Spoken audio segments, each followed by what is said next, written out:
So tonight we've got the full crew here. We've got Justin and Seifert and Ryan and me, and we're going to talk tonight about making an impact on people.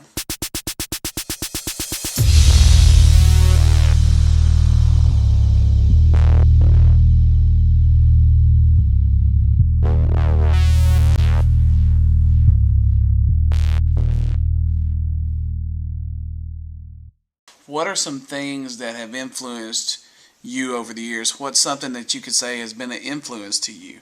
Because if you have an impact on someone, then you are influenced by them, or you are influencing them.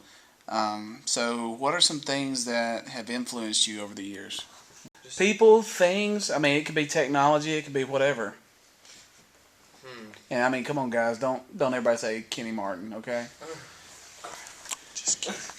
You gotta think of something else. Now there's something else.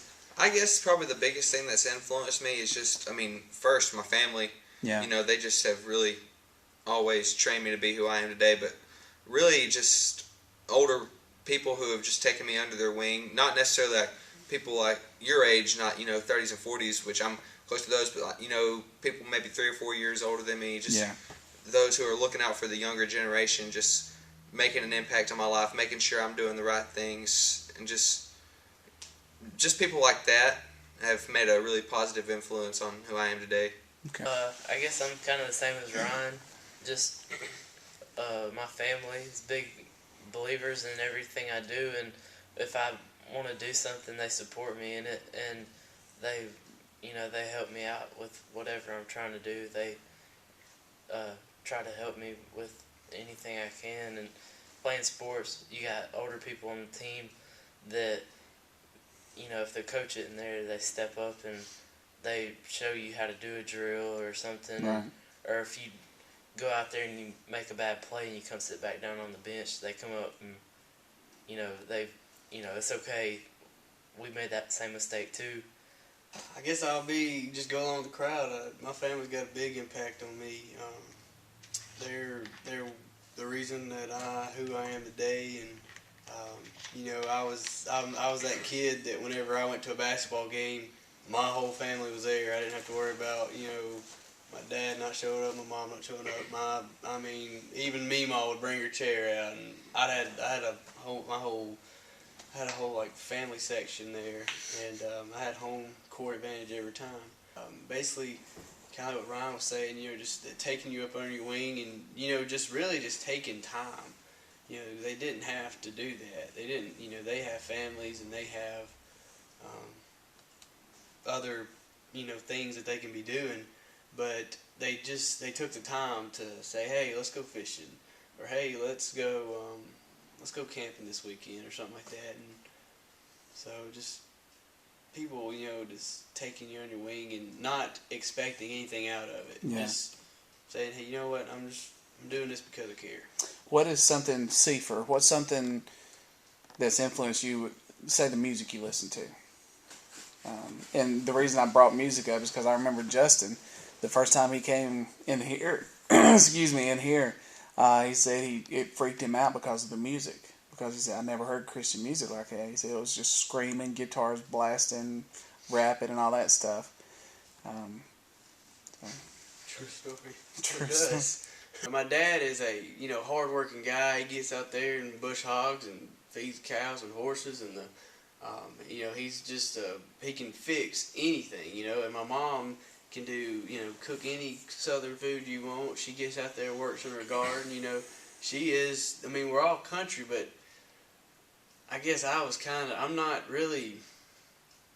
I don't know how I'm trying to say it.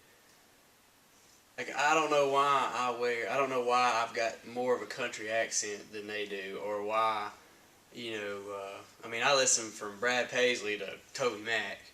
Seeing other people do it. Yeah. People wear their pants tucked in their boots, and I find myself some days I do that, but then I'll catch it and I'll just pull them back out because I don't want to be. But I think a lot of times is I do it because nobody else at Montevallo wears boots or Wranglers. And everyone has a North Face, everyone wears Polo, Abercrombie, or American Eagle, and so I think I just try to just do it Just to be different. right. Yeah. But I was exposed to it a lot. My father played football and baseball and basketball at Jemison in the 50s, in the 40s and 50s. But it was something that I was exposed to a lot. Every Saturday during football season, we were going to watch a football game. And then when baseball season came around, we would watch baseball. And then when I got old enough to play, my parents didn't force me to play, and I was at school. I was in second grade, I guess, and all my friends were playing. I was like, well, I want to play too. I wanted to be a part of that group. There was just something that drew me to it because, we didn't have neighbors. And so I didn't have anybody to hang out with other than my sister, which now I would love to spend more time with my sister. But as a kid, you don't want to just sit around with your sister. I know too much about Barbie dolls. So I think the biggest thing to me is the things that influence you are the things that you are exposed to the most. And the things that you are normally exposed to the most are the things that people are enthusiastic about. And if we're wanting to make an impact, if we're wanting to influence young people about Christ, if we're wanting to influence older people about Christ, then it's something that you have to be excited about. And that's one of the biggest downfalls that I see in churches all over the United States is people just aren't excited about God anymore. They're more apathetic towards church. They're more caught up with the politics in the world. They're more caught up with their 401ks. They're more caught up with the healthcare plan. I think the healthcare plan is silly. I think it's a bad move, but at the same time, the great physician is still God. So, whether that's going to take us one step closer to socialism, I don't have any idea, and I don't really care. My greatest concern right now is I want to make sure that everybody that's around understands how important God is. And when's the last time you talked to somebody excited about God?